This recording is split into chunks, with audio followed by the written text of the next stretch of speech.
What guarantee did you have when that happened that they weren't going to kill you? None. There's a saying. It says, "You may not believe in God. That is your right. You may not believe in gun. That is also your right. When somebody breaks into your house, you're going to do two things. Pray and hope you have a gun. Pray.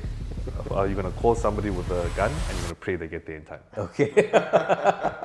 I've never met anyone who's emptied a full magazine into someone and gotten stabbed. I've never met, those are stories you would have. That's the type of people you and I interact with on a daily basis are different. Exactly. Yeah. I've never, and that's why I can't stand guns personally. I just don't want it. I understand why some people need to have guns. I get that 100%. I just hate guns. Don't want to be near them. Don't want anyone to show me how to use one. I'm not interested. I'm cool. Never had the curiosity. Never. I hate guns.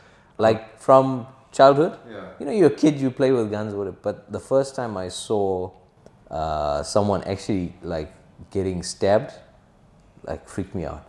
And not I get that some people need to die. Honestly, I'm not squeamish about that. Let's not mention them on the podcast. No, on the podcast. I don't care. That's my opinion. Yeah. I'm not speaking on behalf of Capital Boss in that sense. My opinion is that some people are not supposed to live because, like weeds, they will just keep screwing everything else up. Why do 99% of us have to behave ourselves and 1% behave badly? But we need to try and convert, your wife wants to pray for them. You can try and convert a weed and train them on why it's important to assimilate. And a weed is a weed. They're born differently. You can't fix it. It's not curable. There was a reason natural selection was required in biology to get rid of those things that do not conform, that do not agree with society as a whole. There were, lots of mass murderers, lots of people with a really skewed psyche. You get your serial killers, etc. There are people who can go and take the life of a child and think nothing of it. I've got no problem if you're having a fight with someone, you honestly believe that this person has done something wrong and you're protecting yourself. As much as I think you're an idiot if you want to end that in murder, because you're going to spend the rest of your life in jail if you get caught, etc. But how do you do that to a child that can't do anything to you? How do you do that to a person that's defenseless, like a woman, an old person, the elderly? So those people that can actually justify or rationalize that type of behavior, I'm all for taking them out of our society because we don't need them. Just like our Middle Eastern countries who just have nice Sharia laws that basically tell you that these people are not supposed to be in society, string them up, hang them. In China, if you steal from a hospital and it results in death, they will string you up, they'll kill you. And it's a lesson that needs to be learned, because if you are not thinking for society as a whole and your placement in society is one where you have influence over that. So a government official who steals 800 million rand from a hospital, that person has taken people's lives for the sake of a material justification, benefication. Greed. That is not a person that we want in society. How many Ferraris, Lamborghinis, etc. will justify taking the life of an innocent child, elderly person? It just doesn't make sense. And then we go and spend 30 to 40 grand a month taking care of prisoners, but we will not help a person on the street who has now, succumbed to hard times, the bank has taken their house, etc. The whole thing is just wrong. So I'm fine with some people dying, I really am. But if you ask me, to carry a gun, unless it's in a place where I know 90% of the people are all criminals and they deserve to die, I'm fine with that. Because killing the right people, no problem with that. But the wrong person, that's the part I would never be able to reconcile, personally. That's how we train. Closing thing before we start. We started. We started. Oh, We started. Okay. There's a saying, I have a picture, I'll send it to you. There's a saying, it says, "You may not believe in God, that is your right. You may not believe in gun, that is also your right. When somebody breaks into your house, you're going to do two things. Pray and hope you have a gun. Pray, you're going to call somebody with a gun, and you're going to pray they get there in time. Okay. So it's fine. I respect your views, and that's fine. A lot of people think like you. But like Zaid and I were talking about last week, the amount of people who, most of their lives, followed that same principle and followed that same belief system that eventually become our customers is remarkable. Because people from all walks of life. You mentioned something. Unless I'm in a place where there's 90% of the people are criminals, How do you know that? How don't you know walking out of here that 90% of them are not criminals? You can take an educated guess. How do you get to choose a time and place when something goes down? So if I could wave a magic wand and say at any point in time I'm going to wish this wand and a gun will appear in my hand because I need it, that would be fine. You don't get to choose a time and place. You jump in your car and you leave here now. You get stopped at the robot and the guy who needs his fix for the afternoon is deciding he's going to stab you in the neck and then take your cell phone to go sell it for 200 rand and get his fix. Yeah. How do you control that? How do you decide, okay, I needed a gun then, but I don't need it now, so I won't carry it then, I'll carry it today, I won't carry it tomorrow, I'll carry it the next day. How do you get to decide that? You see, like I get your point, and I agree fully that some people definitely need it.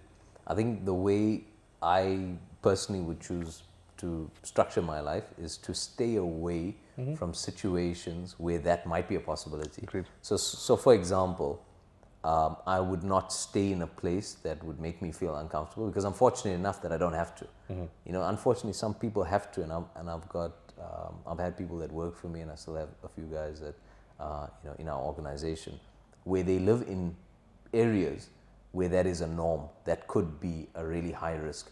Not to say it's 90%, but the risk is greater than a place like where I live, for example, which would be a very low risk, where I can leave my doors open, where I can leave my car unlocked, where I could, you know, have peace of mind that my family are safe within reason. So that being said, where you know that you've got a higher risk, you should take the precautions. I am fortunate enough where I would rather take the mitigating route of living in a place that is low risk, not driving a car that would be considered, you know, an easy target for hijacking, not being someone who would wear Rolexes, etc., and make myself a target. Also, not being the type that would be overt or even arrogant and obtuse, if that's the right word, about your wealth, you know, so that people are now starting to feel that, listen, this chap is actually someone that we need to go after. Like, I'm literally not a person that anyone would feel they need to go after. I also don't take any sort of strong views. You know, like I'm quite tolerant. Like, if you're happy, I'm happy. I just don't like the people who would come and prey on society. And I have a full appreciation for people like you who have taken the stance and have made it a vocation to protect those of us who need it from those people. I feel like if you just pull the root out or the weed out at the root, they are the problem. 99% of this country does not have this problem. We've got a lot of structural issues. We've got a lot of, you know, like, let's call it social ills that create an issue. But the average person on the street is not someone who's going to take a knife and try and stab you. The drugs does that. The influence of people thinking that gangbangers and drug dealers live an amazing life and they get to drive all the nice cars and they get the prettiest girls, etc., and they partying every weekend. That sort of skews people's minds to make them feel that this is something that they would want to try, or that's a lifestyle that they want to get into. But if you look at even people from, you know, Cape Flats, etc., who have been in gangs, and obviously not all, but just the stories we hear, and generally we tend to hear about the ones that have reformed, or maybe they've been incarcerated and now they've got a chance to tell their story. But generally, the people will tell you, once they've been removed out of that situation, they don't want to be in that situation. They don't want to do that. They don't want to hurt people. But we allow the situation, in my opinion, through our soft laws, unenforcement of basically general policing, prosecution, we allow that situation to become prolific and it exacerbates. So if you were living in an area where 99% of the people were racist and they were you know, violent racists, so sort of like your Nazi-ish type of crowd, you know, skinheads, if you want to look at it that way, you would probably gravitate towards doing that because you're in that society, you're in that environment. And if you were in the same way surrounded by a group of hijackers, and you know, they were the ones feeding their families, they were the ones who had money for basic necessities and basic goods, and they had a better life, you would probably gravitate towards that. If they were the ones telling you that it's okay to break into people's homes and to rape and murder and kill, you'd probably think it's okay until you're removed out from that situation. Then it would give you time to reflect and think, actually, no, that's not how life should be. So my argument is that as much as I understand that the need in South Africa and probably in a lot of places exists, let's pull it out at the root, get rid of that issue and make it harder for the sociopaths that exist amongst us, and then the psychopaths as well, to basically become an unusual item. Like, they must stand out. They need to look like a weed. Easy enough for us to pull out, pluck out, send them to whatever rehab facility that might help them, or put back corporal punishment and get rid of the bad elements. That's my opinion. No, I agree with you in everything. I actually agree with everything 100%. There's nothing I disagree with you on. But I want you to think about something. Everything that you said at the beginning, let's go back to the first thing you said, mitigating your risk in terms of ensuring you go to places that are low risk, ensure that you stay in an area that is, low risk as well. You take your precautions.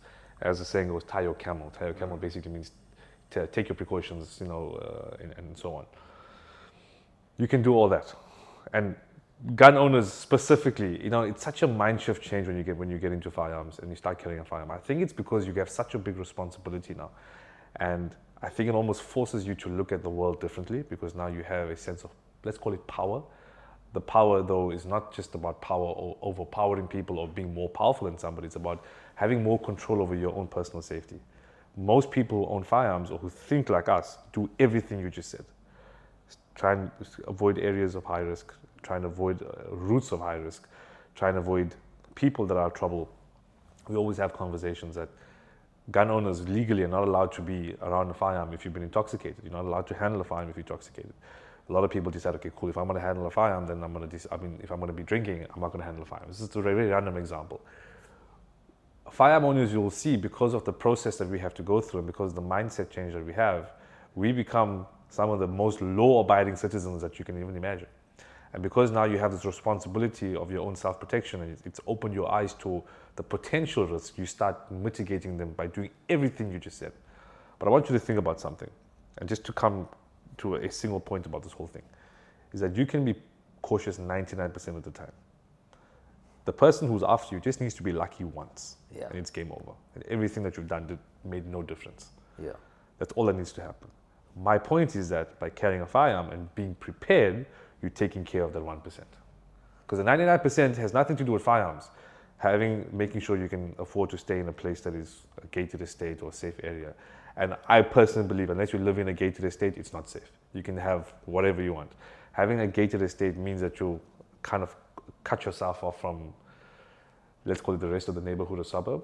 You've restricted entry, because I think it becomes a bit of a legal issue when you start restricting entry on roads that are considered public. Correct. So if you're living in a compound, you usually have some type of controlled access, either through code, ticketing, or you've got manpower, you've got people manning the gates or whatever the case is. Then you can kind of live in these little cocoons, and they do mitigate it. But once again, I'm telling you, if 20 people decide to come in there, if you're that high risk, they will get through there. Yeah. I'm not saying it's happened, can happen, but back to the point, that 1%. That 1% is where a firearm will save you. You're in charge of your own self-protection, because it's nice to believe that everybody in the world is nice. The reality, it's not. And it's just that I'd love to kind of wear these velvet glasses and believe that everything is all beautiful, and I've taken everything into consideration, I've calculated it all, until you have to make a plan. Yeah. It's so unusual to see, you complete two different spectrums of where you totally against guns and you're for guns. So let's talk about the gun ownership in South Africa. What's the common misconceptions about gun ownership in South Africa? The biggest misconception that most people have initially is maybe an irrational fear like he has, of course, that I'm going to call it irrational with respect, right? People have some type of bias growing up. Like you said, you had an experience and you saw that and you thought to yourself, wow, I don't want to get involved in this. Yeah. So that's the first misconception, is people believe that gun owners are either violent, aggressive, arrogant, or proud. That whole mindset has completely changed. The second thing, a huge misconception in this country, is people have this notion or belief that getting a legal firearm in this country is a huge uphill battle. It's not. Is it a longish process? I think so. And the reason why it's so long is because the police have to go through their checks and balances. And let's be honest, like I told you here last week, Name me one efficient government department besides SARS. They don't exist. They don't exist. And So the police are in charge of processing applications for licenses, and like any other government department, they're under-resourced, understaffed, undertrained, and the volume of firearm licenses over the last few years has gone through the roof, and they haven't changed their structure. It's the same people doing the same job, but now they've got 10 times more volume than they were doing before. And now you have to deal with that, and that's why the process of getting it has gotten longer, but it's not a difficult process. The essence of the process has remained the same for the last 20 years since the new laws came in, which was around between 2000 and 2004, because prior to that, they had the old laws which were removed and the new laws were implemented. And in the last 20 years, it's been the same process. The number of people following the process has increased. Therefore, the timelines have increased. But it's not difficult by any means. And I wish more people understood that, because people get put off by the process. Inherently, people want convenience. We look at everything around our lives today. You've got Checkers 6060 and Woolies Dash and Uber Eats. People want things quicker and more efficiently. They want things faster. They want it now, and they want it like right now. The problem is with the firearm license, it doesn't work like that. There's a process to follow. And thank God for that process in some ways, because you don't want, like you said, how do you prevent sociopaths or psychopaths having weapons? Yeah. They'll still find a way. There's an illegal way. They don't have to go through anything that we go through. No background checks, no vetting, no training. They just go buy a gun off the street. Yeah. Obviously, the consequences are different, but then again, they're not worried about being law-abiding citizens. So, big misconception is that I wish people understood how simpler the process is than what they think, which then makes people want to start the process sooner, because we get people coming to us and they start the process too late once they realize, okay, it's not so difficult. I just got to put one foot in front of the next and just go. And then they're like, oh, but I wanted yesterday, or I should have started it 2 years ago. So that would make people start the process sooner, because this is not a secret. I had a conversation with somebody about it this morning.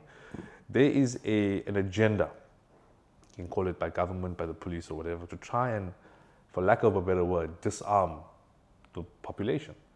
Whatever the reasons are, let's not get into that. There's a lot of different theories about it, and I have my own beliefs about it. But the reality is, as we're sitting here now, there is legislation that they are trying to pass to make legal gun ownership even tighter and even harder than what it currently is. And it's not that easy at the moment. There's processes to follow. They want to restrict how many guns you can own. They want to restrict who can own guns for no valid reason. Like we had a discussion last week, illegal firearms are a huge problem. Yeah. Legal firearm ownership is not a problem. Don't get me wrong, I'm sure there are instances where people had access to a firearm and then either made a mistake or made a bad judgment call, or they were just bad people and there's nothing you can do about it. You're always going to have that percentage. But the majority, like you said, 99% of people are good. That 1% causes it, and then we have to now bend the wool to them. Yeah. Same thing with the firearm ownership in this country, is that 99% of the legal firearm owners, more than 99.9% of people are all legal, law-abiding citizens. And you may get 0.1% that abuse the power or privilege or whatever the case is. And it paints a bad image. But what that has done, and that along with other political reasons, is that the government is really trying hard to try and pass more legislation to make it more difficult to own guns. So once people understand that the process is simpler, the sooner they start, the better for them. Because as much as I hate and hope that it never gets passed, I think at best case, we will be continuously fighting against them. Worst case, it might just be implemented at some point, but hopefully it never gets, because we live in a democracy and there's processes and procedures to follow before you start implementing things. Things have to be suggested, be open for public comment. You can oppose it, and then it has to go through parliament and get approved. There's a process to this thing, but they're actively doing that. And if they get that right, people who in 5 or 10 years' time would be of age or would meet the criteria to want to own a firearm might not be able to because of the new laws that may come in, which means that only the people who have existing guns can keep guns. It's a bad place to be. So the sooner people who want to own firearms and who have already had the desire or demand or need that want to own it, I wish that the misconception that the process was difficult, I wish they understood it wasn't that difficult so they could start sooner. That's for me one of the biggest misconceptions in the industry. I think what you're saying is important, and I agree with you. The 1% of the time would be like, the time where you wish you would have a firearm. For me, it would be more about a holistic change, finding out what are the main reasons, because there are countries in this world that exist, in this current state that we find ourselves in, where gun ownership is not as as prolific as it is in South Africa. And further to that, even the law enforcement agencies don't have many, let's call them officers with guns. And those countries have a very low crime rate. But it's not the position we find ourselves in. It's a position that I think we should work towards. I think our big issue is that even our police officers, for every fantastic, phenomenal police officer that exists, we are blessed and grateful to have them. But there are 2, 3, sometimes even 10 others that are just not great. There's too many stories of police getting involved in robberies. Yes. Police officers being 100%. the ones that are, promulgating crime, the ones that are pushing,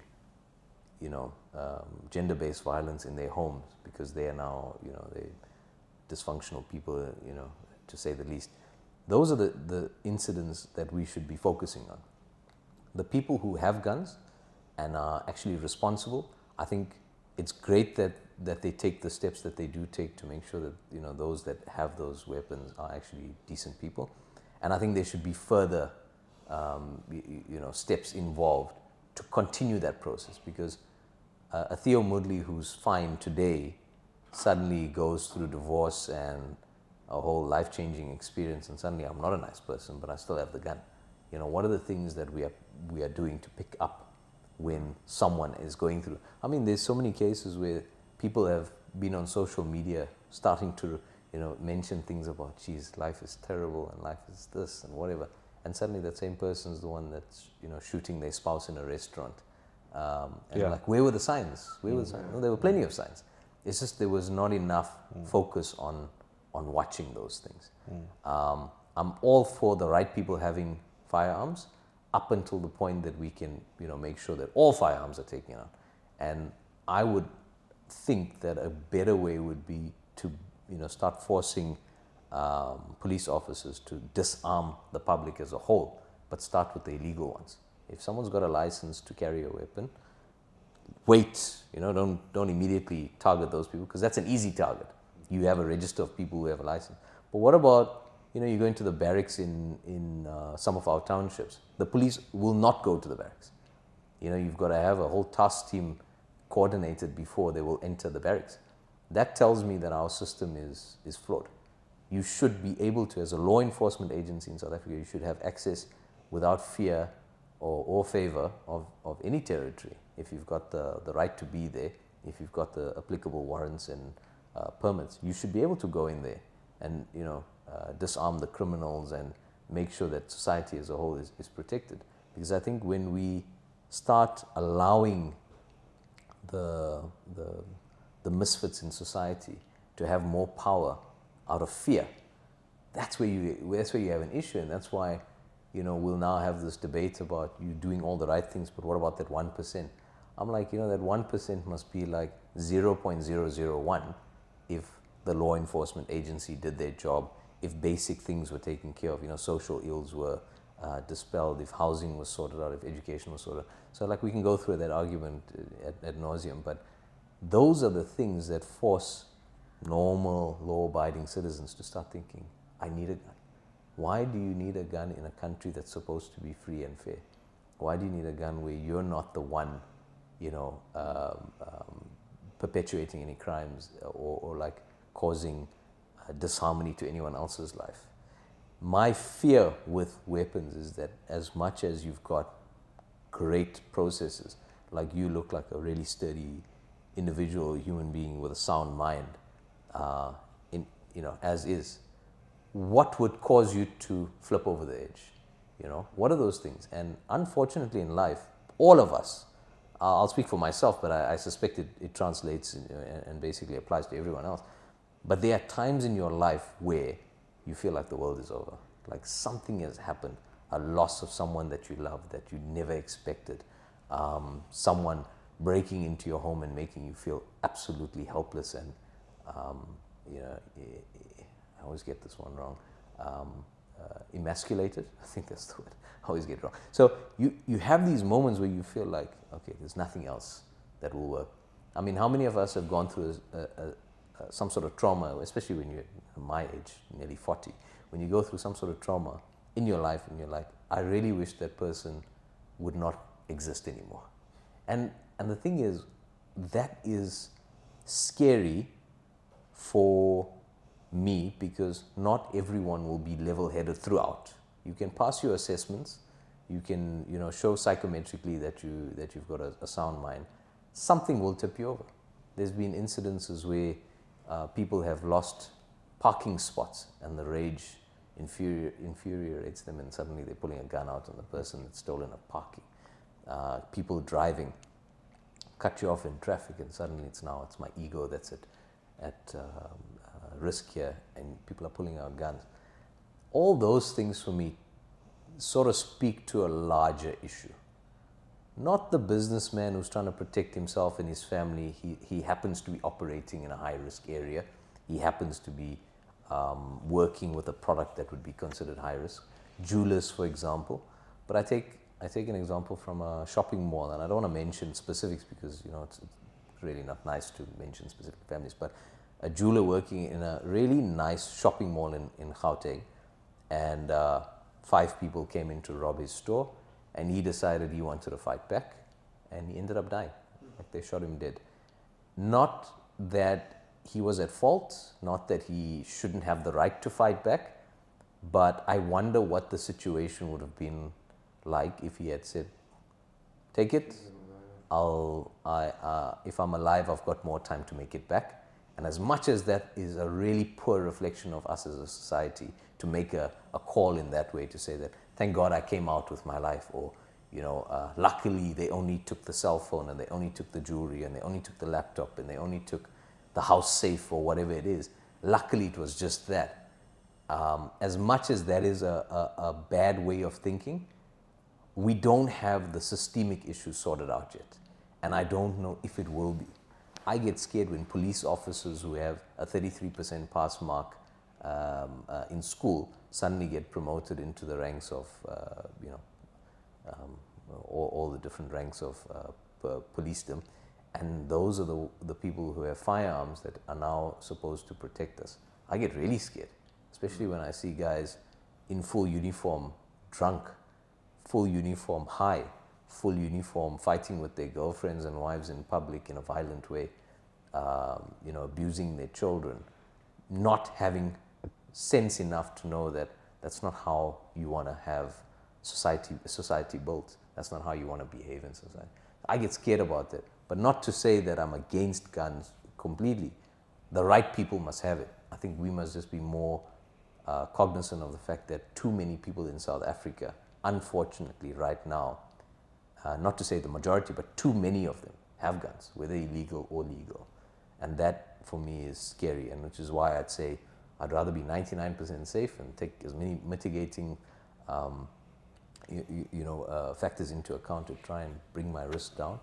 And at some point, if the risk becomes too high, like many of the people have done in South Africa, you end up just leaving the country, because at what point does this beautiful country make sense or stop making sense for you? So I take what you're saying and I appreciate it. I'm just saying I would love if there was a way to find out who are the right people. Okay, so Luqman, you've been in the sort of industry since 2012. You've got Eastcoast Arms, that's a 6-year establishment. You've been an instructor since 2017. So we got a little bit of insight as to why Theo had an experience when he was young. What drew you to this world, especially with gun ownership, being an instructor and sort of focusing on this aspect of life? There was no real turning point. I think it was a gradual thing. For as long as I can remember, I was obsessed with martial arts and sports and all those type of things as a youngster. And I still appreciate martial arts, and I don't train anymore in any specific style because of time and life and so on. But my approach has always been that whatever we had done in terms of sport or martial art was always with the intention of being able to take care of myself. Defending yourself. Self-defense, self-preservation, as I like to call it. And that's where it kind of grew from and stemmed from, is this need or want or this, let's call it a calling of trying to empower myself to be safe. And because of the laws in this country, you can't own a firearm until you're 21. And I wasn't one of those fortunate people who grew up in an environment where it was all firearms. I came from a household where there weren't any firearms, but extended family were always involved in it. And I don't think anybody had kind of done it at the level that I'm doing it right now. So I've kind of created my own path a little bit. And it was one of those things that organically, from doing martial arts, getting involved in collecting weapons, as a youngster, you're collecting knives and you're carrying a knife here, there, going and doing a bit of training with it. It kind of grew that at the age of 21, my brother and I just were like, okay, cool, let's go get a firearm. And we first walked into a gun shop, went through all the processes, got our licenses, and it just, a natural inclination grew towards there. I went out and sought gun shops or instructors seeking further training. And once we started meeting people who were like-minded, who were on the same path as us in terms of wanting to be able to be more prepared and more secure and more confident and involved in self-protection, our mindset grew and our skill level, and then it kind of just snowballed into where we are right now. It went from being let's call it not even a side hustle, a bit of a hobby to an extent, into a livelihood and a career, where I would spend my free time going to the shooting range, taking people to the shooting range, getting myself more involved in it. I was given an opportunity a few years ago where a good friend of mine at the gun shop I was supporting and buying from offered me a job. And I said, cool. And then it grew from there. I learned the trade, I learned the experience. And then at a point in time came where I realized, okay, listen, there's not much more left for me here. I have an opportunity to do my own thing. And it eventually grew. And I grew up in a family where whatever we decided to pursue, and I'm very fortunate that even though they did not have the same interests as me, they still supported me in terms of pursuing my goals and my path. And I was very fortunate that I had the means to be able to do that and set up from this path and create my own way and create my own path. And it kind of just grew. And we always had this belief that whatever it is that you do, try and be the best at it. I'm not saying I am the best right now, but if you constantly have that mindset, you'll never be content. You'll always be striving for more. You're always trying to do better. You're always trying to achieve perfection. And that's kind of where we are here, constantly improving, constantly growing, constantly trying new things. And I apply that same concept in everything that I do. And why it was easier for me than it would be for somebody else is because I really enjoy what I do. So when I work hard, for me it's not working hard, I'm doing what I love. And it's really helped me in terms of projecting me further in my career. Because it wasn't always like this. Prior to being in a gun shop, I had other jobs where I wasn't happy and I could not see myself doing that long term. It didn't suit my personality. It was completely not related to firearms at all. I worked at a bank. I worked at a service station. Yes, it was hands-on. It was busy at the service station, and that kept me stimulated. But the bank was just not for me at all. And having done those things, I realized, okay, this is not what I want to do. I would rather pursue something else. And I was never looking or seeking money and fame and material goods. I just wanted to be able to do what I love, and then the byproduct of it is that you can live a comfortable life, which I'm content with. I don't need to live a flashy lifestyle. I don't need fancy things. Take care of my family, take care of myself, not just financially but physically as well. Because I think that's the double-edged sword, is that I know people who have anything that you can have in this world materially. But I don't think that if they had to step out of a door here and get involved in an altercation, they'll be able to take care of their family. And this is something I actually want to throw at you, was that, I don't know if you have kids or you have a wife or anything else, but we see a huge mindset change with people once they start having kids and you start looking at everything differently. You have an obligation and responsibility to protect them. Then you start thinking out the box. Okay, cool, I've done all my, taken all my precautions and done all these low-risk factors put into place to try and mitigate things, but at some point, there might be something that I might need to do. Am I fully equipped to be able to get to that point?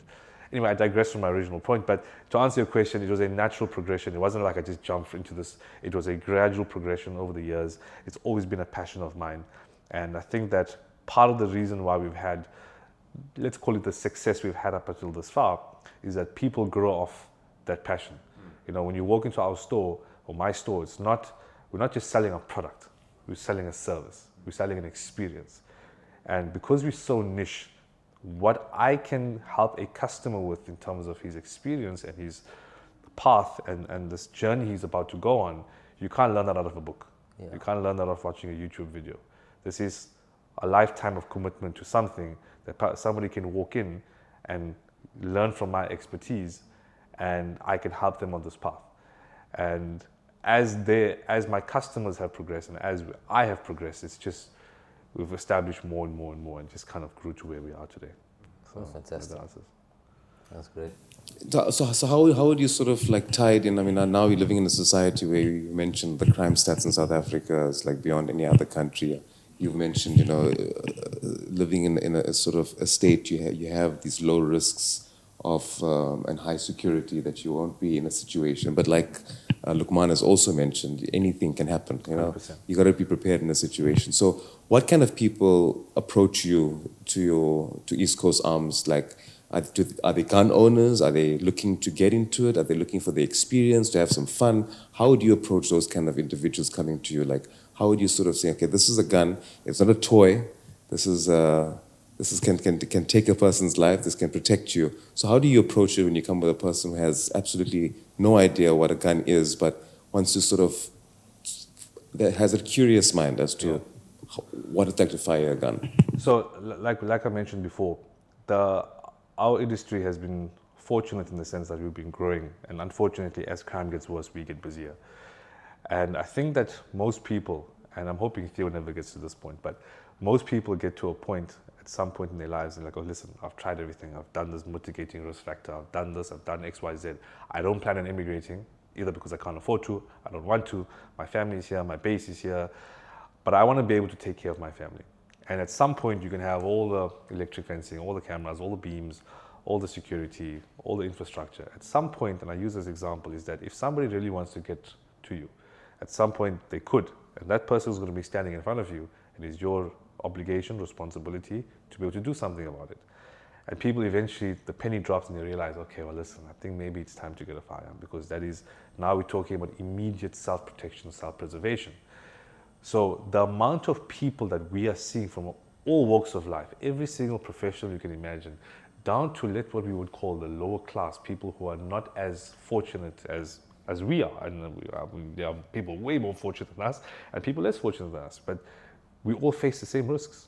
And sometimes there's an argument that people who stay in these areas, who can't afford to live in nice places, are at a higher risk than we are. And we like to think of ourselves as a relatively high risk. There are people at a higher risk, but they can't afford to move to a better area or do anything else. And they have to then take steps to maintain their own self-preservation. What we tell with people like this, obviously, is that understand where we come into the process in terms of now we start advising a person on a firearm. Majority of our customers have either already started or in the process of doing their training, which is your competency or your proficiency, where you've done your theoretical and practical training. So they've done that part already. For those people who have either forgotten it or didn't do it or whatever the case may be, we offer training courses where you don't just walk in now and walk out of a gun. At best case, from the day you buy your gun, apply for the license, wait for it to get approved and collect it, it could be anywhere minimum about 3 months.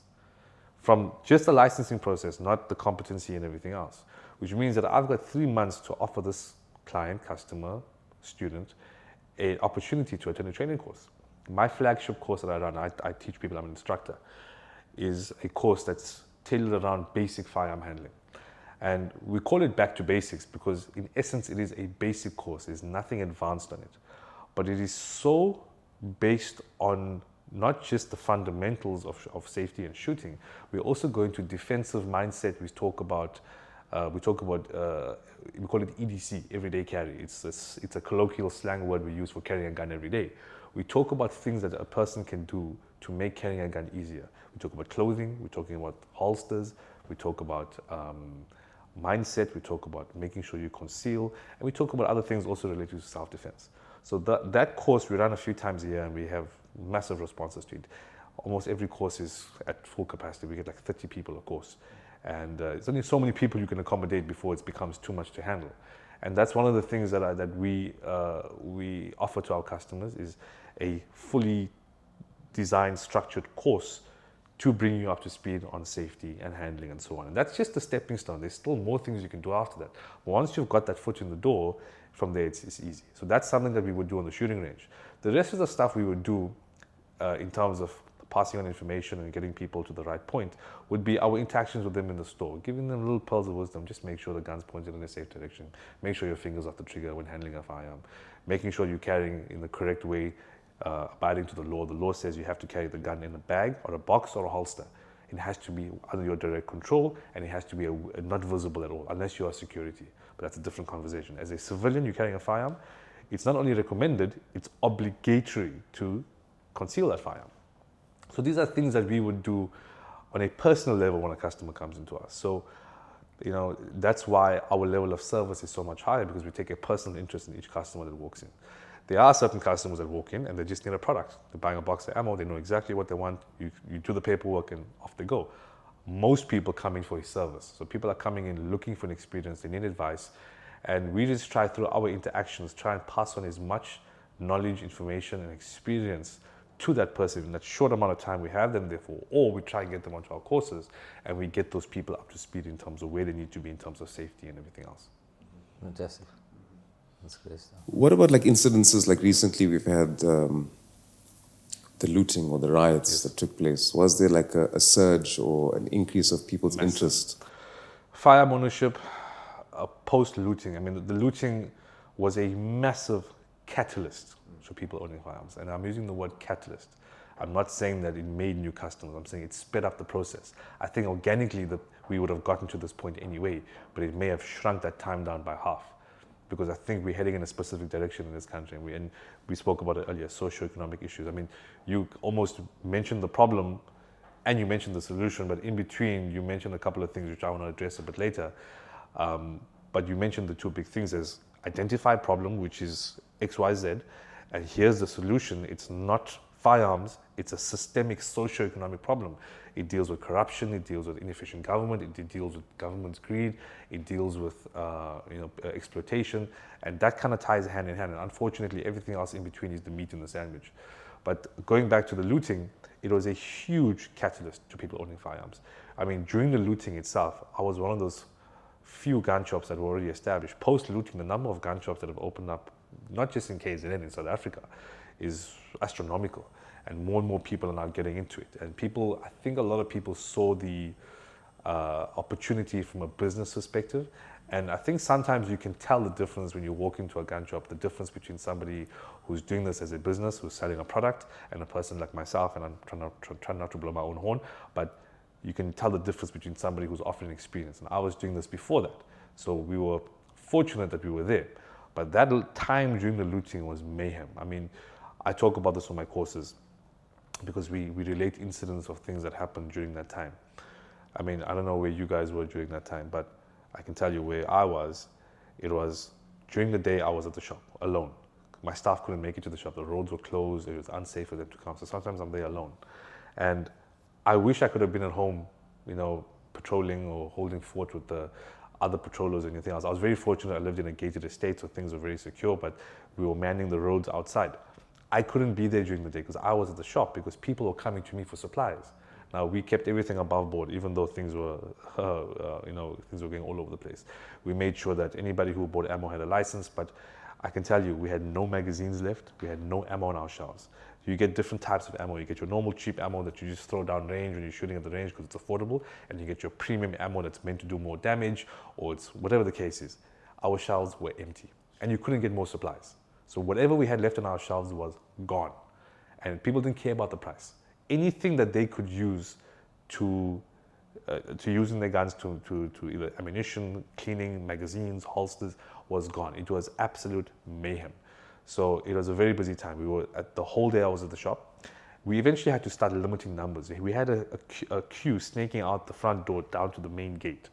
It was so bad. We had to limit people in the shop because we couldn't keep control of things. And we were there for hours.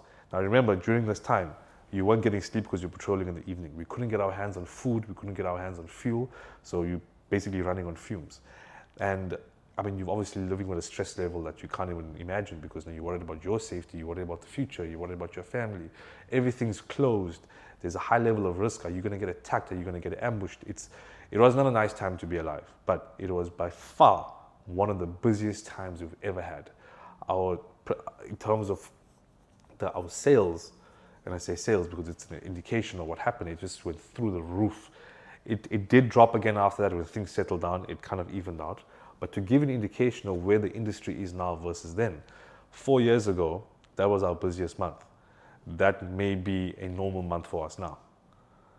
But that's not just because we got busier. The industry as a whole got bigger because now there's more people buying guns, there's more people shooting.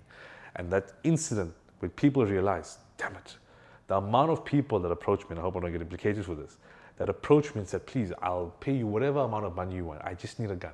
Give me a gun, no questions asked, it'll never come back to you. And I had to remind people, I said, guys, please don't mistake something. I'm a professional services provider. I'm not a fly-by-night guy who's just selling things out of my boot.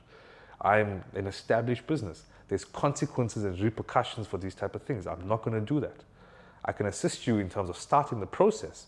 And a lot of people started the process post-looting. I think they all kind of realized, okay, cool, it's about time. And that's where a lot of customers, we saw a huge surge 6 months to a year after that as well, because all the people who started the process then were now at the point where they needed to buy their firearms, get licensing, and they start shooting, and they start becoming sport shooters, and they start buying holsters, and everything just kind of feeds the next thing. That all being said, as much as the looting was a huge catalyst for growth for the industry, I guarantee you, human nature, I know this for a fact, there are people who told themselves, I promise you, I'm going to start the process now. 4 years later till today, they haven't started the process. Yeah. And those same people were the first people to phone me. God forbid it ever happens again. But I think we all know that the political instability in this country is that it just needs that and something can kick off again. I guarantee you, those people are going to be the first people to phone me. No, I should have started the process. We should have started it then. But yes, the looting was a massive catalyst for our business specifically and for the industry in general. And I think that's a reflection of the average person. And I think that we are sitting here on this chair, literally and figuratively, from the comfort of this chair. It's easy for Theo, with respect, to say, well, nobody should own guns. I'd love to live in a utopian world where nobody owns guns. The reality is that I think because we are fortunate that we can live in certain areas, drive certain cars, and live a certain lifestyle, that we can negate those risks. Not everybody can do that. The majority of the people can't do that. And as long as evil exists, I think that good people should have some type of opportunity or avenue to be able to defend themselves and protect themselves. And to go back and, is it okay if I go back and answer some of these questions? Yes, of course. He mentioned something about other countries that don't have a high gun ownership.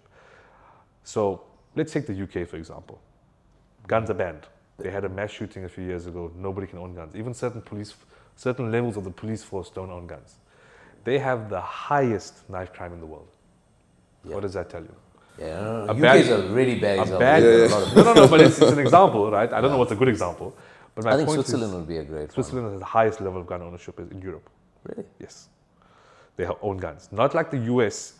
And this is an example, and there were documentaries done on this, where it's a mindset thing, it's a cultural thing. You mentioned it as well. It's a systemic socio-economic thing where Switzerland has very liberal gun laws. And you got the US, which has a constitutional right, the Second Amendment. You can own the right to bear arms, and they've got their reasons. But look how many mass shootings and stuff they have. It's a huge cultural change. It's not about the firearm. We had this discussion a while back, is that people like to demonize the object. Guns are bad. If I took a firearm and I left it right here on this floor right now, and nobody here touched it for 30 minutes, is that gun going to do anything to anybody? No. It takes a bad person to pick up a gun with bad intentions to do something. So the gun is just a tool at the end of the day. The tool can be used for good or it can be used for bad. And that's why policemen carry guns. And if you want to go into it, I agree with you 100%. Part of the problem is that our 33% pass rate, and I even told you this the other day, was that, do you know what the requirement is for a normal policeman, not at a specialized level? What is his requirement to maintain his level of proficiency to own a firearm? What is his requirements? Do you know? I have no idea. He has to shoot 25 rounds of ammunition, 25 bullets, once every 5 years. Every 5 years. Every 5 years. So and that was something that got implemented by Becky Sele in the last few years. It used to be more than that. It used to be once a year. He made it every 5 years. They keep dropping the standards to accommodate more people, but they're not willing to put the resources into to train them because they just keep on stealing money and there's so much corruption. It's a systemic problem. It has nothing to do with the firearm. So sometimes, yes, the problem is there and it exists, but I think we're looking at the symptom and the effect differently. Yeah. Is that the reason people want to own firearms is not because they're part of the problem, they're part of the solution. The problem is systemic. No, The I problem agree is the with you, government 100%. not taking care of things. I mean, what is our tax base at the moment? I mean, something silly. Like, we basically, the taxpayers are funding 70% of the country. Yeah, And then 16% or something silly. Like and then the money then gets stolen and I mean, Tembisa Hospital, what are the numbers they're sitting at the moment? I mean, an example of anything in the public sector, education, schools, security and policing, which is security companies and police, health sector. Look at anything where the government has failed, the private sector's stepped in. Yeah. You've got private schools, you've got private healthcare, now you've got private security. Yes. It's an example that we know what the problem is, but it's just that we keep finding our own solutions to it. And the firearm ownership side falls into that private sector, is that, yes, I'd love to live in a utopian world where guns didn't exist. I'd love to do something else. I would have sold vegetables if I had to. The point is that as long as evil exists, we are necessary. Yeah. We need to exist because we are empowering people. I would love to live in a world where nobody needed a firearm. But the reality is we can't live in an idealistic world. The reality is that the evil exists. Yeah. And if we can't find practical solutions that are actually going to work for making sure evil doesn't exist, it's nothing to do with the firearm. Evil doesn't exist. How many bombings have there been across the world? How many people have driven cars into crowded areas? How many people have been stabbed and bashed with an axe or a hammer or a screwdriver? Anything can become a weapon. You can pick up a lampshade and kill somebody with it. Yeah. So people like to demonize the tool and be like, oh, guns are bad. The guns are not bad. People are bad. And people use guns. Yes, I agree that a gun makes it easier to do bad things. But I always find this interesting, and I'm not picking on you specifically. I find that globally is a conversation where every time there's some type of crime or action committed with a firearm that is negative, the immediate response is we need to get rid of the guns. Yeah. When there's a lot of drinking and driving, do people get rid of the cars, or do they stop people from driving the cars when they're drunk? So yeah, everything you're saying, you and I are on the same page with that. I think the points that you've raised are 100% valid. We've got to change the mindset. Absolutely. I have a lot of faith when a gentleman such as yourself has an establishment where people want to get hold of guns and very clearly they know that they can't. I get scared when there's another 15 that have opened up recently that don't really have enough money to pay rent at the end of the day and very willing to make a gun disappear from their stock and into someone's hands. Those are the things that scare me a bit.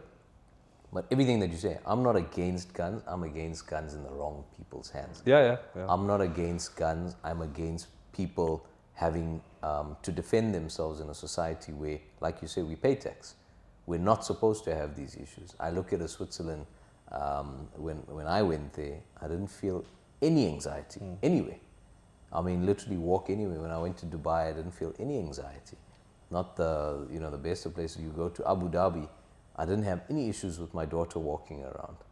100% correct. And then you go to the States, yes, it is a bit different. You have to be a little bit mindful. You go to other countries, but why in our continent, in Africa, is it so much more aggressive? Why is it just so easy for people to resort to pulling a gun on you to take whatever you've got? I think my fear comes from the part that, like the world, the first man had a stick and another man picked up a stick and they started fighting. Then it was stones and then it was something else. Then it's guns and then eventually it's nuclear warheads. Yeah. And now the only reason that the world hasn't imploded yet is that two strong sides have enough that it's become a Cold War. Like no one can make the first move. But with enough irrationality plugged in, it would be very easy for all of us. Our way of life would just completely change. And I don't like that it's just that easy for something like that to happen. I don't like that, you've got money, so you get a gun. I've got money, I get a gun. The criminals are like, yeah, but we still need to steal. We still need to murder. We still need to do whatever. So it's like, you've got guns and no one's going to come and take a chance with you because they know like you can protect yourself. But like you said, 20 of them come, what are you going to do? So the chances of us getting into a situation that's more aggressive and that's accelerated beyond the ability of us to say, take it. I think it becomes harder for, take a guy like me. I've got a gun, So I'm thinking now, okay, I'm waiting for my opportunity to pull my gun. I was hijacked, and I don't think there's a single person in South Africa that has gotten to a certain age that hasn't been affected by crime at some point. But I was hijacked, and when I was hijacked, I was very lucky in that I saw it happening before it happened. Like, I saw the guys come, turn, and I said, okay, something's not right here. I was driving a very dark car. It was a black car, and the windows were very tinted. So, and it was nighttime, so it's very easy for you to mistake what's happening in the car. So, having known that people were being shot for opening, for unbuckling their seatbelts, people thinking you're reaching for a gun or whatever, I jumped out of the car before they came to me. Jumped out of the car, and I was standing like this, and the guy had a gun pointed at me towards my face. So there were, besides the driver of the other vehicle, there were 4 other guys who had jumped out. And luckily, whatever the situation, as it was unfolding, whatever it was that allowed me to just say, look, no problem. You want the car? Cool. Threw the key, and while the guy was trying to catch the key, he couldn't point his gun at me, and that's when my wife and I, my girlfriend then was now my wife, managed to get away. I look at situations like that and I think, geez, if Theo had a gun with all his, rationality, would I have not tried to stop the situation? If I had a gun and had the gentleman with the gun who's now in a situation that's even more anxiety-filled for him, because he must be thinking, geez, where's this going to go wrong? Mm-hmm. In that situation, would it not have been easier for me to either pull my gun or to be spotted having a gun and then increase my risk profile? And I think I was lucky in that situation that I got away very, very easily. But I still take the point that in some situations where someone gets hurt, I think about that father. I can't remember who it was. I think it was Chatsworth, the father whose vehicle got hijacked, and he shot at the vehicle, and they shot him back, and they killed his daughter in the back. I think of those situations, and I think, geez, at some point, no amount of money is going to replace your life. Maybe we can be, cavalier about it and whatever, but someone that you love, like your child, your wife, oh man, that I can't even imagine that emotion. And I'm not against guns. Not against guns. I'm against guns for me because I just don't want it. But if the situation came where, like you said, I was in that situation, absolutely, my rage, my aggression, my emasculation would have compelled me to think I want to end the situation in a very violent way. That's just how we built. But I also think that there are times, the statistics, or rather that proficiency test it's scary to shoot 25 rounds in a 5-year period. There should be a lot more that needs to happen. Absolutely. On a daily, monthly basis, because those are the same police officers who are having issues with their wives and coming in and saying, yeah, I've just been, my wife's cheating on me, or my wife's going to leave me. And then they end up going and, holding their family at ransom, and then you've got to get police negotiators out to come defuse the situation that they actually created. There's so much that should happen. And I think, I'm grateful that you are one of the more responsible people in that industry. I think there should be more money put towards it, because I would love for Luqman to go out and actually assess all the people he sold guns to and make it compulsory for him to have a one-on-one with them on a monthly basis, or someone from his organization. And there must be a fee to that. I'd love for him to be able to see, is everything still okay? Or is there a reason now that I've got to maybe revoke my accreditation, or rather lock this weapon away, or maybe make sure that this weapon is a little bit further removed, or have the person go for more competency and proficiency, and maybe psychiatric evaluation. Because there are situations that happen in life where people that were once proficient are no longer proficient. And I think the money for me would be well spent. A person who wants to have a gun, if Theo Moodley wanted to have a gun, I don't know what a gun costs now, 5 grand, 10 grand, what's it? 10 grand plus. 10 grand. Yeah. 10 grand plus the process would take, another 10 grand? No, less than that, much less. Okay, so if I'm willing to spend 15 grand, for example, to have a firearm, I should absolutely be willing to spend another 1,000 rand a month to keep that firearm. Yes. It's like a license, so that I need to make sure that a Luqman or someone from his organization can come out and see, is Theo still okay? You know, I saw some social media things Theo is posting about his wife is giving him a hard time. Geez, let's just go and check if everything's okay. I saw something where now he's had a major loss in his family. Let's just go see if everything's okay. Why not?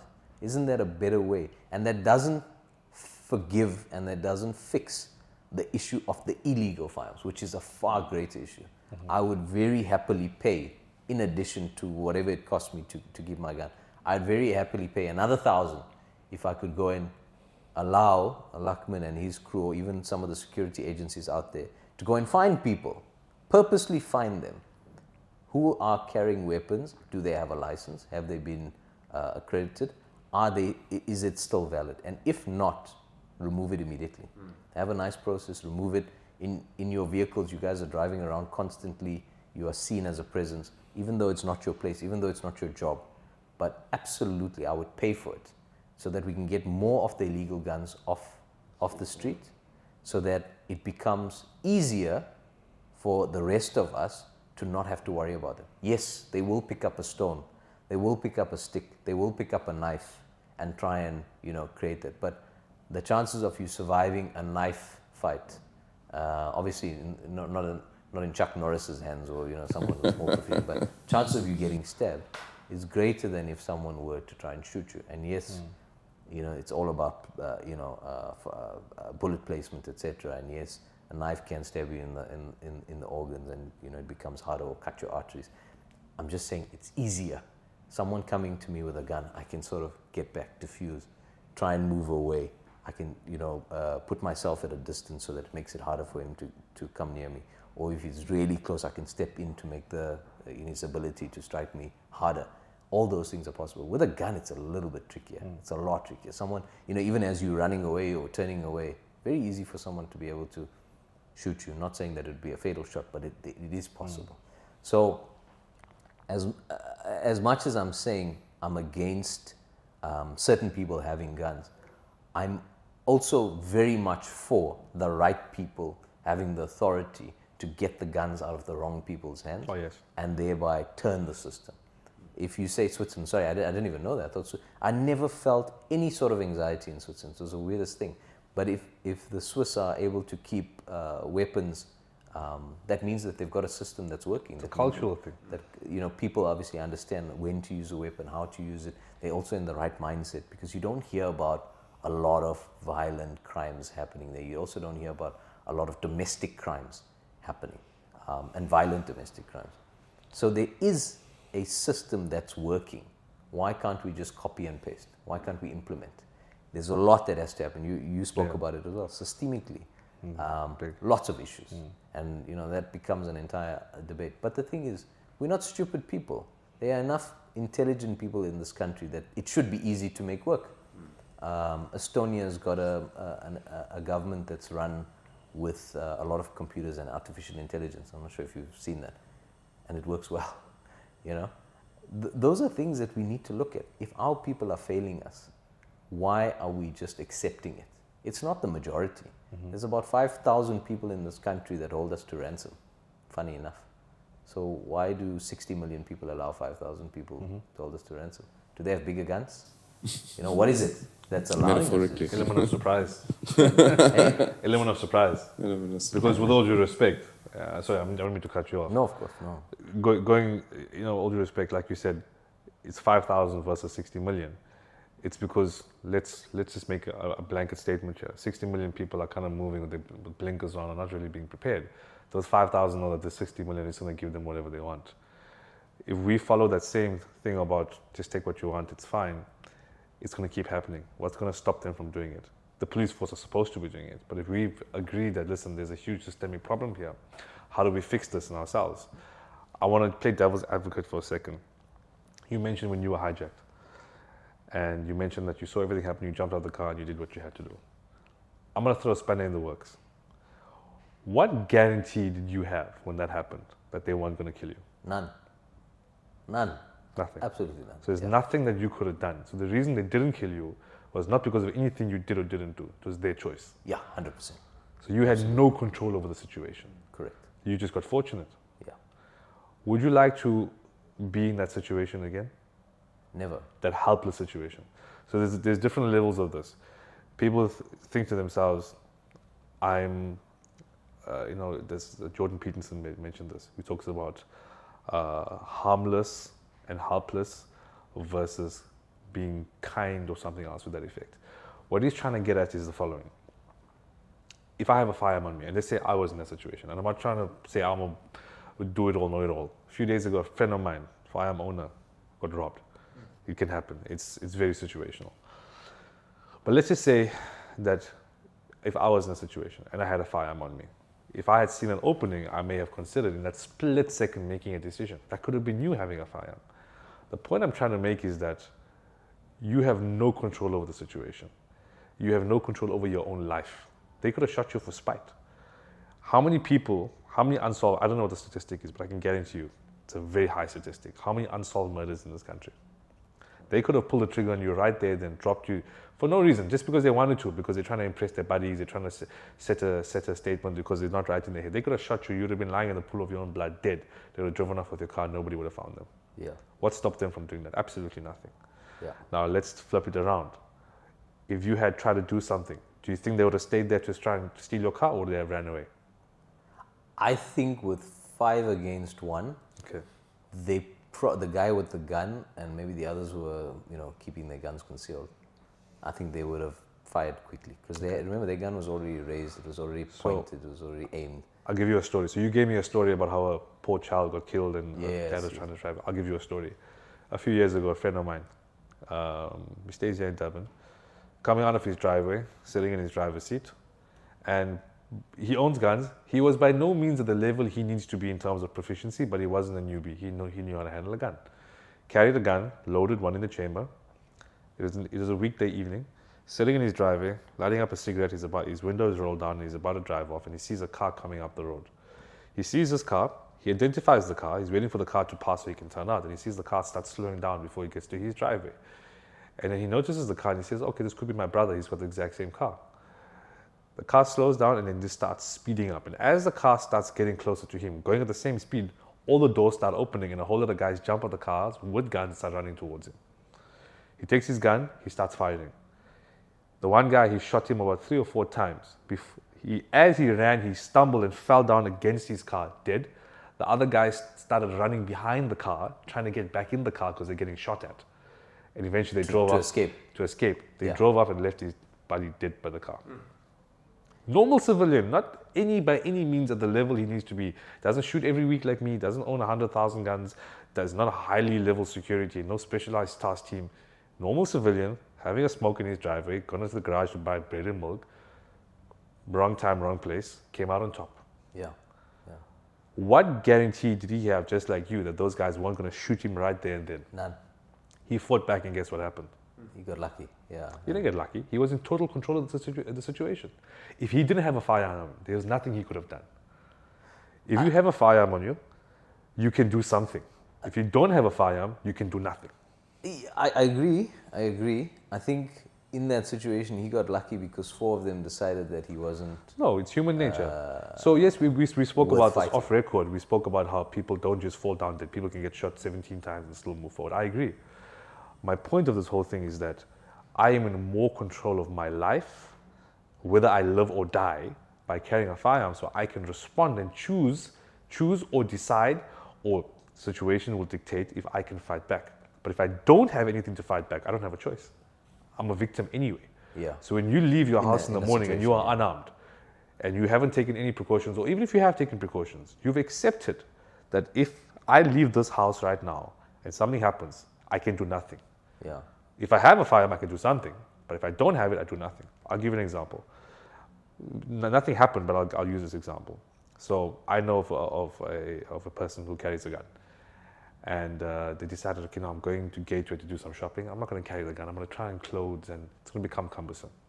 They left the firearm at home. So I was having a conversation with them. So I said, please explain to me your thought process. You decided I'm just going to go to Gateway, and I'm going to try on some clothes, and I'm not going to have my firearm with me.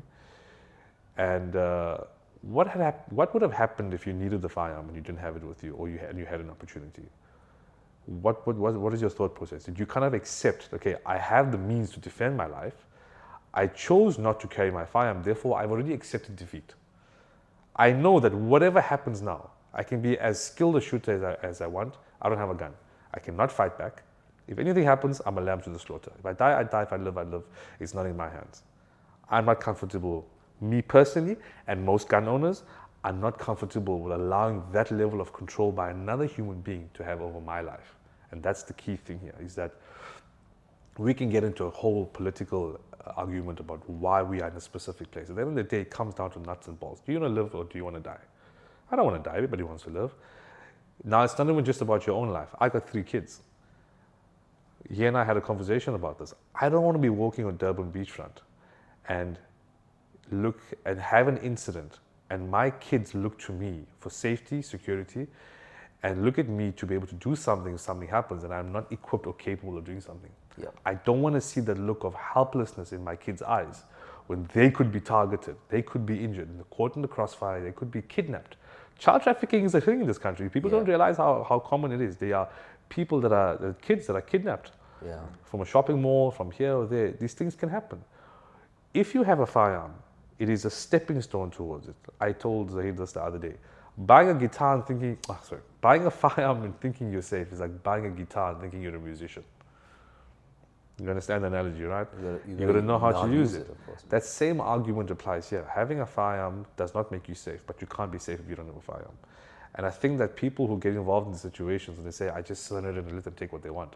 Well, to be absolutely honest, you didn't have a choice. Yeah. You didn't have a choice. What were you going to do? Slap him? You're going to get shot. True. If you have a firearm, and if the opportunity arises, and we'll come to opportunity now, you can do something. You stand a fighting chance. Yeah. And whether or not you can do something comes down to situational awareness. What you just told me, I wish I could copy and paste that and teach it to every single one of my students. Your situational awareness. You saw the car coming in, you saw him blocking you off, you did this X, Y, Z. I don't know the situation, I'm just making an assumption. I guarantee you that if somebody, let's not even include myself in this, if somebody that I know who would have been in that same situation and had that amount of time or space, they could have done something. You didn't do something because you couldn't do something as well, not because you chose not to do it. Even if you chose to do something, what were you going to do? Yeah. You couldn't have done anything. Yeah. And I have this saying, and I coined it, and I must maybe patent it. Situational awareness is the currency with which you buy back space and time.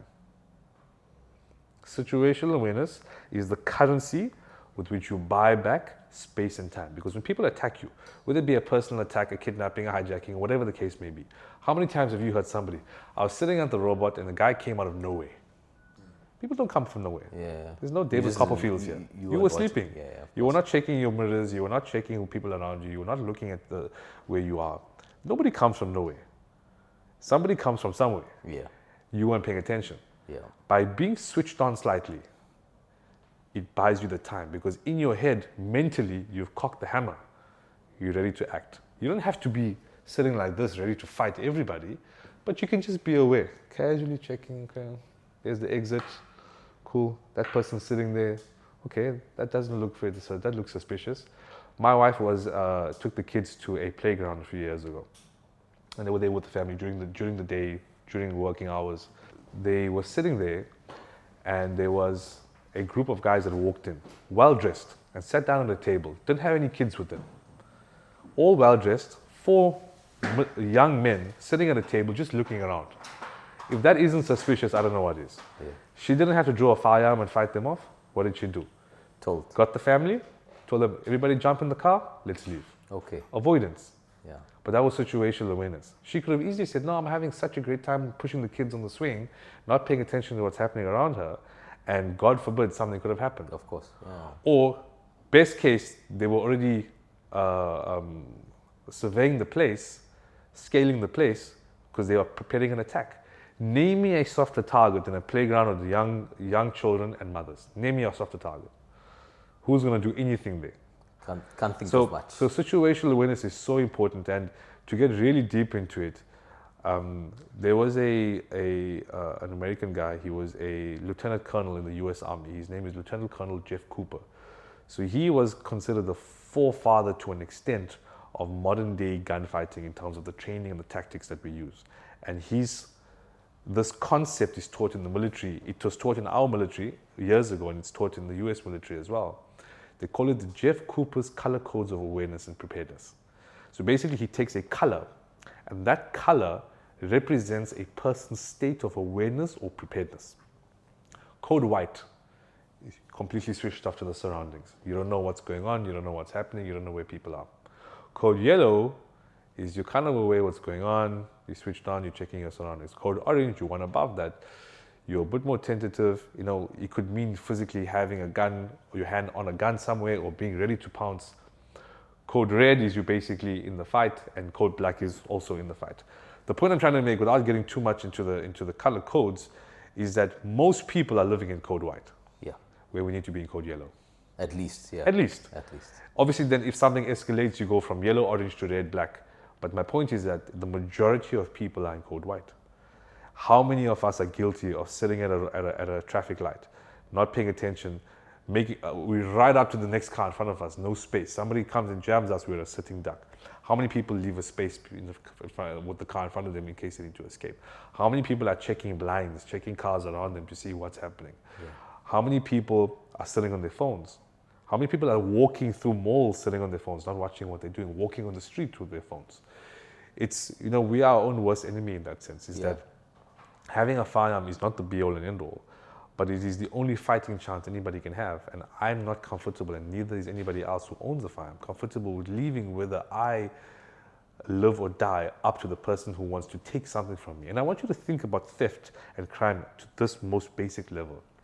You work hard for everything you have in your life, right? I think all of us work hard to some extent. What gives another person the right to just take your stuff? Nothing. Nothing. Absolutely no nothing. rights. And it's one thing to just steal something. It's theft. But it's like a gateway drug. Today it's theft, tomorrow it's murder, and then it just becomes its own drug. Yeah. You live off that thrill, you live off that excitement, you live off that feeling of just taking that invincibility, just taking whatever you want. Yeah. And unfortunately, it's become a culture in this country that it's easier to go live a life of crime than it is to go work. Yeah. And then now you have a conflicting, we spoke about this, that some people are just evil. There's no cure for this. There's nothing that you can reason with, pray for them. None of that's going to work. I use the argument of a dog with rabies. Is that I'm not a big animal guy. I love animals. I can't have them because my wife's allergic and certain things, and it's more work to look after them. But I love animals, and we use this example. I know that there's certain illnesses that an animal can get where it's just not curable. And the humane thing to do is to actually put it down. Correct. Because otherwise it's going to suffer. That same concept applies to certain criminals, is that you can try and do whatever reform, or you can try and reason with them, and you can try and do whatever. At some point, you just have to realize they have to be put down. Yeah. And yes, we don't have a death penalty in this country, and part of the reason is because we have our constitutional right to life, and everybody's innocent until proven guilty, and so on. But that answers your question, like, why in other countries like Dubai and other places in the Middle East, or even some European countries, that crime rates are low? It's because people are deterred. They know that if they are going to be committing a crime or something at that level, the repercussions are worse. Yeah. The worst that can happen to you in this country, you get put to prison. Yeah, and buy your way back When out. you get to prison, you can join a gang, you get free healthcare, you get free food, you get free accommodation. I'm not saying it's amazing to be there, but I'm saying, look at that. Yeah. Our prisons are supposed to be correctional facilities. They're not. Nobody comes out of prisons reformed, or very few people come out reformed. Open up a newspaper article, go and read about people who are being arrested. Some of these guys have done 10 or 15 years, come out, get put back in for the same crime. They go out and do the exact same thing. We have a huge systemic problem here. And I've digressed from the original point I wanted to make, but I think you understand it. My whole point was that gives you the option at worst case, or it gives you the ability at best case to do something. Whereas if you don't have it, you have no options. Yeah. Like I told Zahir the other day, I'd rather have it and not need it than need it and not have it. And that applies not just owning the gun and owning the actual and knowing how to use it. It's also about carrying it all the time. You don't get to choose when and where you get hijacked or kidnapped or attacked. That's up to the person who's attacking you. Yeah. They're always on the front foot because they have the element of surprise. Yeah. They're not going to send you a message on WhatsApp to say, I'm going to rob you at 1 o'clock this afternoon. Yeah. It happens when you go out for lunch with your family on a Sunday and you think, oh, it's Sunday, I can't wait to just relax and wind down. And you go to the nearest restaurant and then boom, bang, now this is what happens. Yeah. And you're not prepared for it. It's when your guard is down, they're going to catch you with the most. Why do so many people get robbed and kidnapped and hijacked outside their homes? It is the most when you are most vulnerable. That's it. They're always going to find that. They're always going to find you the most vulnerable. So, yeah, there's a lot to unpack with this, and there is a systemic political, socio-economic issue to this. And I think that a lot of people kind of mix it in with firearm ownership. Like I said, firearm ownership is not the cause. I think it's the solution. It's not even the symptom. It's the solution to certain things, is that having a more armed and trained population of like-minded, level-headed people that have to go through processes to own firearms is a deterrent. Police can't be everywhere. Security can't be everywhere. And they know that, criminals know that. That's why they will always try and attack a soft target. They don't want resistance. They don't want to be arrested, shot at, or caught.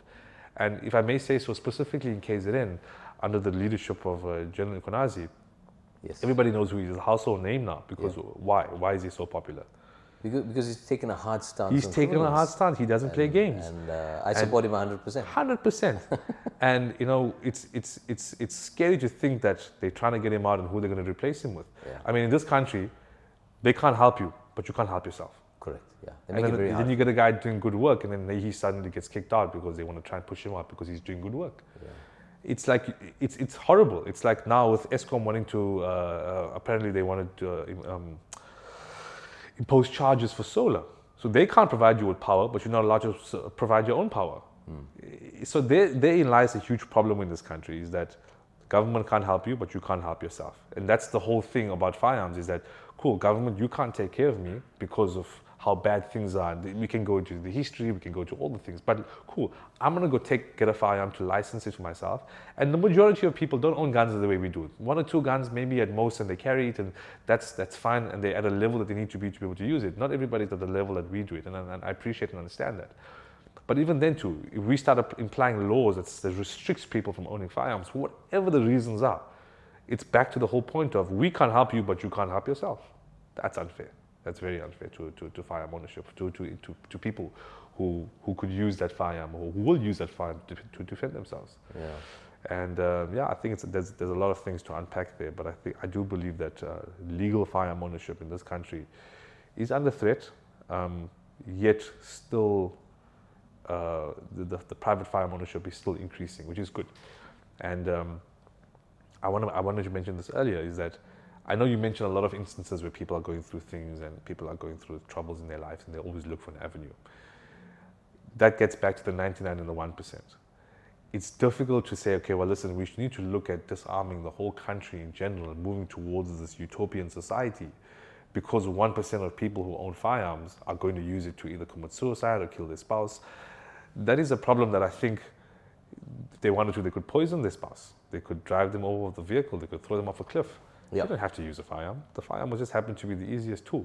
Taking that firearm away or making somebody else pay the price for somebody else's sins, it doesn't make any sense. And I think this is the argument that gets used in the US a lot, is that after every school shooting, they want to ban all guns from everybody. And as much as I disagree with it, obviously that school shootings and mass shootings are a horrible thing. It should never happen. And we have a different type of mass shooting here. We get mass shootings where people are murdered, but it's like gang wars and stuff, not like innocent people or not schools or anything else. Thank God for that. But I mean, I do agree with the sentiment that every time there's a mass shooting, the first response from everybody is, we need to ban guns. No, attend to the problem. You guys have a mental illness problem in the US, and that's a huge thing, and we saw it with all these other things as well.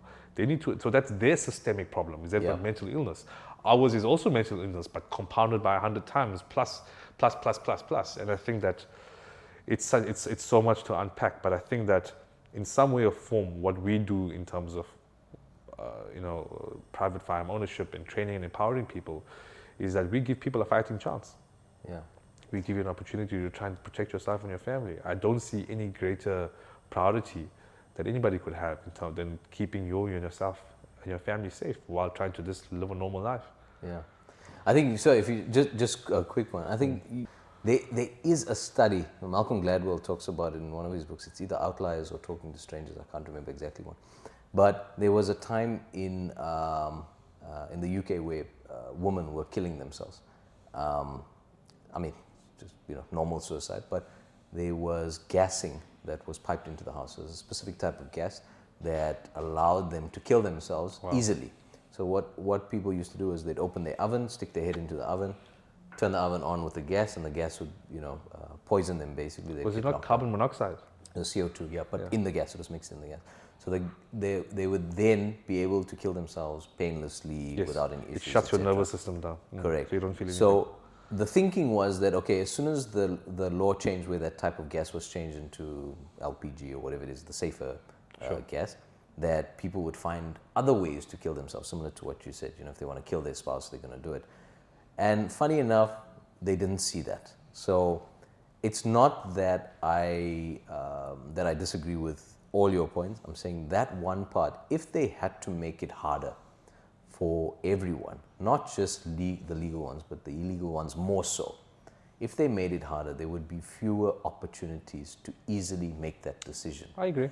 And where you've got a situation like South Africa, as much as we find that we feel tense in certain situations, situational awareness, and Jeff Cooper, as you mentioned, with the colors, your ability to sense whether there is a threat, it's actually inherent in us. I think a lot of us switch off that natural instinct because we're too used to social media and 100%. We're too used to dad taking care of us and hubby's watching so we don't have to watch. So a lot of us switch that ability of ours off, or we put it into sort of idle mode or whatever it is. But a person like yourself, if you walk in, you're automatically aware. You can see where the risks are. But when you step on an aeroplane, and I use this as a very stupid example, but one that's important. When you're on an aeroplane where everyone, unless you are a protective service agent on the plane with licenses and permits, everyone is disarmed. So no one's got a gun. None of us really feel that someone's going to shoot us. Yes, a fight can break out. Yes, someone may have been able to use a weapon somehow, taken their bag or taken something from their bag. Yes, all of that happens. But funny enough, flying wherever you are in the world is one of the safest. I mean, besides the flight being safe, but I mean, on the airplane as well. It's very safe. Now, I take back that discussion to, if you had to make the whole environment safer, remove all guns, not just the licensed one, but I would start with the unlicensed one and slowly work backwards to make it even harder for people to have a weapon. And not that I'm saying everyone, I'm saying work backwards. Yeah. There's a systemic issue, let's fix that.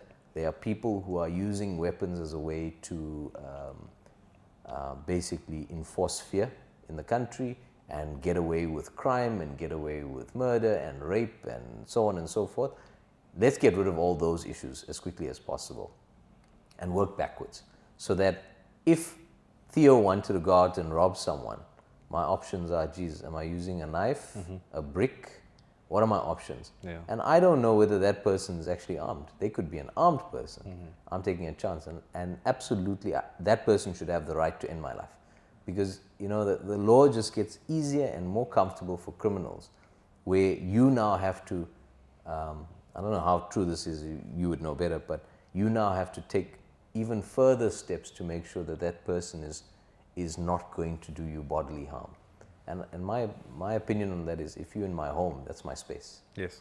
You're not invited. I've asked you to leave. You've crossed the line. You've crossed the line. I've asked you to leave. You're not leaving. Yeah. I should absolutely be able to defend myself and basically end your life, because you've entered that realm. You've taken that decision. You should know that actually you are taking a risk by doing something like this.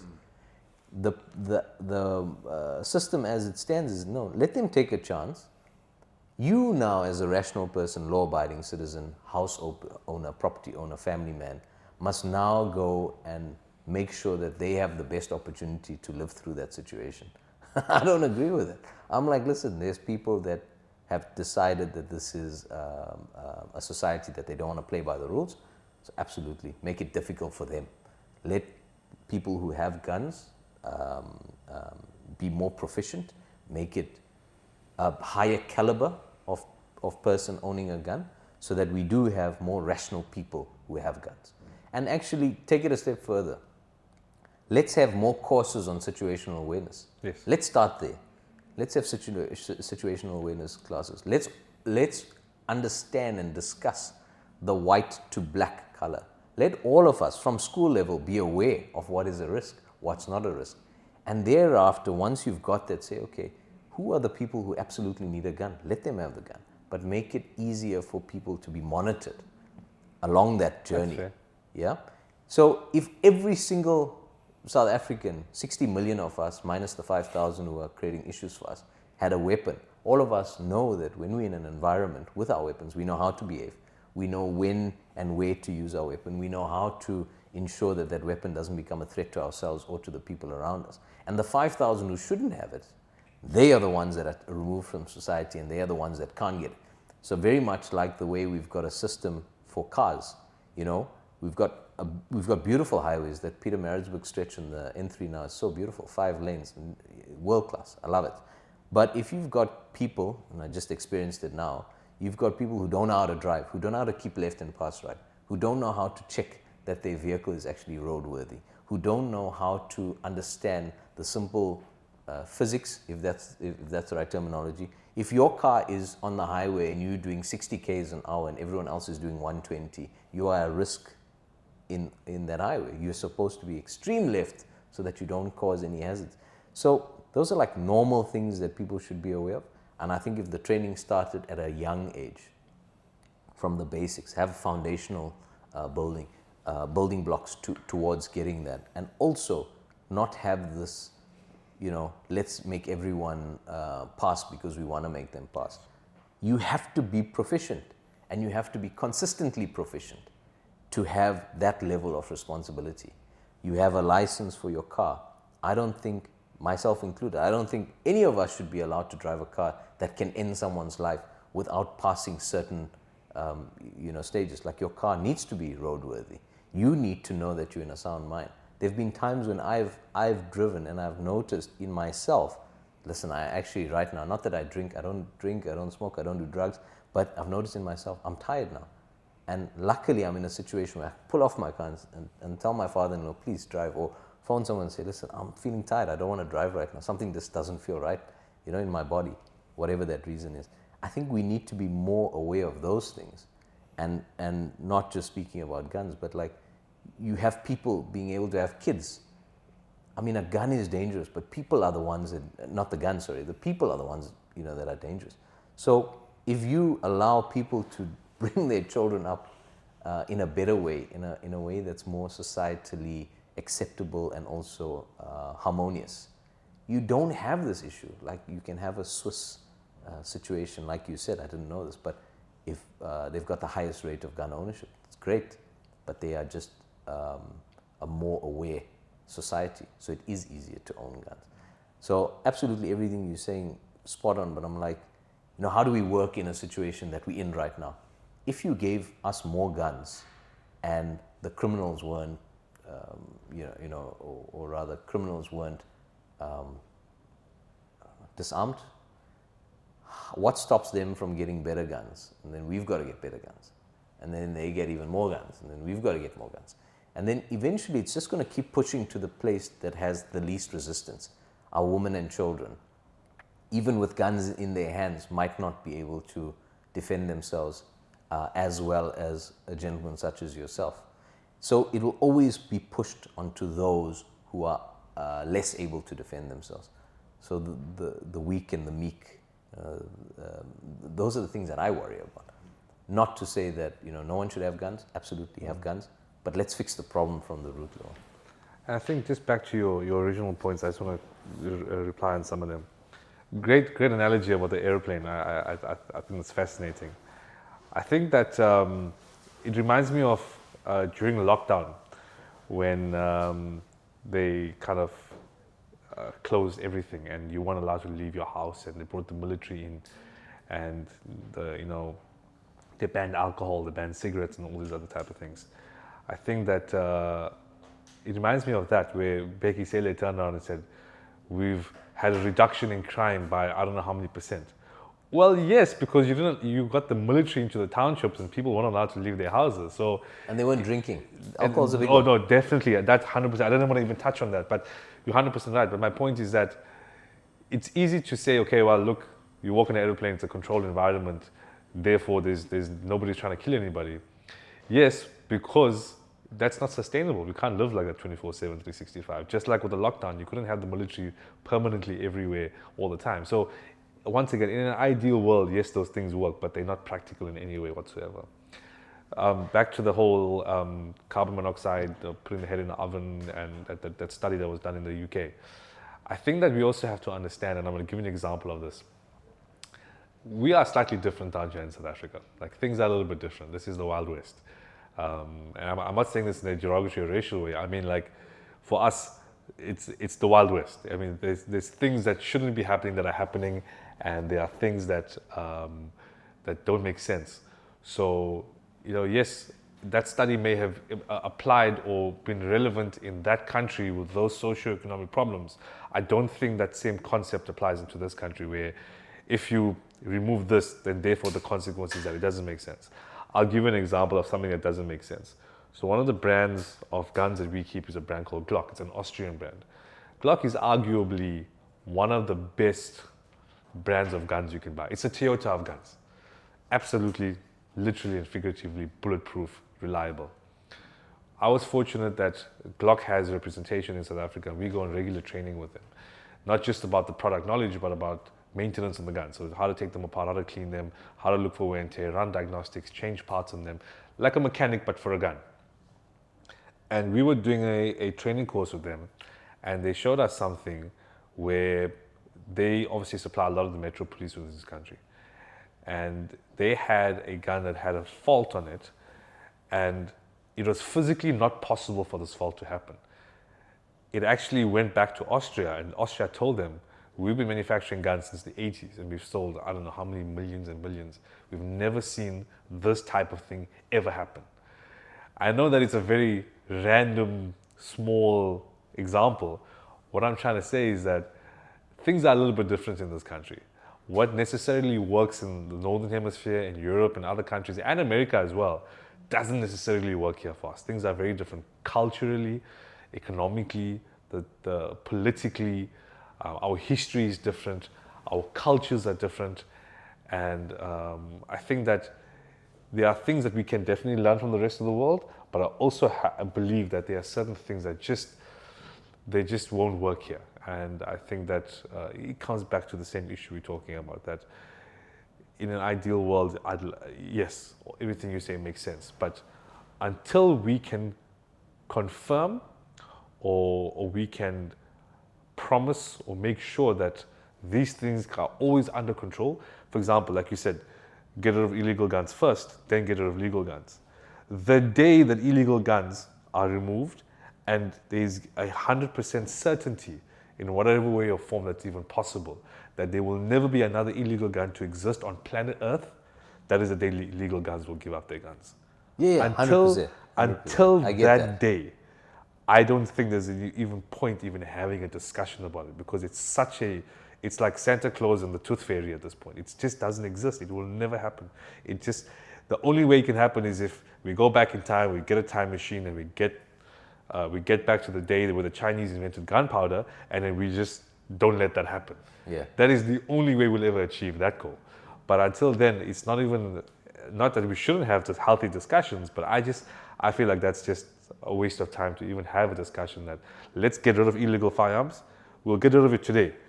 5 guys get put in prison today, another 5 guys will replace their positions tomorrow. It doesn't end. I agree with you in that the legal gun owners won't give up their right. I'm advocating for making it harder, making a better caliber of legal gun owners, but more importantly, make it less necessary. You're right, South Africa is difficult. It is a different place. But that doesn't mean that, it wasn't the case in the UK, for example. It wasn't the case in even, when the Vikings were around, when Genghis Khan was around, when, it was always difficult. There were always those who had power and those that didn't. South Africa, unfortunately, is just not learning. We're not learning quick enough. We're not advancing our country and our people quick enough. There are many things that we should be pushing, and it's systemic. It has to come from the system as a whole before it gets better. The only reason I bring up that discussion is not because I think it's an easy one or even a immediately practical one, but because if the conversation doesn't happen, it's like sitting in your home and saying, the weeds are growing constantly. If I don't pull the weeds out, or if I pull the weeds out, the wind's just going to blow in more seeds. The birds are just going to, spread more seeds. The bees, etc., will do that. The flies will do it, and it's just going to pollinate. And my garden's going to get full of weeds anyway. Then you will have a home that will never have, a weed-free garden that will never be beautiful. Whereas if you start pulling them out, yes, it is hard work. Yes, it does take time. No, I agree. Yes, it is difficult. And yes, it will still continue to happen. But you have to be constantly on Absolutely. it. And you've got to make sure that at the end of the day, you are being very selective of what grows in your garden, which trees are growing there, what plants are being cultivated. And in that way, you can sort of manage it better, make it easier for a Theo who just doesn't feel comfortable with guns, who doesn't want to carry a gun, so that he doesn't have to worry about now that 1% that's going to happen. That 1% must be 0.0001. There must be something so abnormal that will happen before I'm in a position where I need a gun. Whereas, another gentleman or another person who's living in a different situation might have a 1 or 2 or 3 or even 10% chance that something could happen, and that person needs a weapon. There are varying degrees. There are people such as yourself who took to it naturally, who wanted to know about these things. And then there's people like me, or maybe even more passive than I am, who don't want to go down that road, but I still need to know that we've got protection. And I think if we live in a society where only the strong and those willing to fight will be protected and sort of allowed to live, then you get into the situation like the Vikings. The Vikings were horrific and brutal and more willing to cause harm. You get the colonialists who are willing to go out into peaceful nations and tribal and very primitive countries and exploit them because they had weapons and they were more violent and they were willing to hurt people and they're willing to rape and you get the Genghis Khan who was willing to go out there and actually take by force. So you will get it, and then we start regressing back into the ways of old. We can all start walking around with guns, but it's very easy then to get into an ego sort of battle, especially as men. You looking at my girl, why are you looking at my chick? And, it's like, you end up with situations that we had like in the mall recently where people were fighting. Thank goodness, in my opinion, it was a fist fight and not a gunfight. That could have gone horribly wrong very quickly. And not in any way saying that it's not necessary. I think the country we live in now, we have to accept the reality. It is difficult. It is hard. And if we want to take the steps to protect ourselves, we do need to do, the awareness trainings. We do need to do competencies and proficiencies. Some of us do need to have weapons. But at the same time, we should not forget that there are criminals out there. Yeah. And we should not forget that there is a way that a minority can be squashed. There's a way, like Mkonazi, the great work that the man's doing. He's doing it. It's becoming harder and harder for people to justify that level of behavior. For every 10 that you kill, another 10 will pop up. Sure, but for how long? Oh yeah, no, I agree. They mustn't stop. Yeah. So I think you and I are speaking from the same point. I just think. But you mentioned something. You mentioned they should make it harder to make legal guns. It's already hard. I don't know how familiar you are with the process, but it's not like they just hand them out. I mean, making legal guns harder is not going to solve the illegal problem. And I think that the number is so insignificant at this point in terms of the fears that you have. So right now, there's a greater chance of you getting hijacked or robbed than it is of you getting attacked with a person who's got a mental problem. So that part has already been negated. Yeah. And I think that I understand your argument. I'm trying to hope you understand what I'm trying to say is that you're saying, okay, make it harder for legal gun ownership, and you've explained the whole, the regression and moving forward. I'm saying it already is there. Yeah. I'm saying it's done.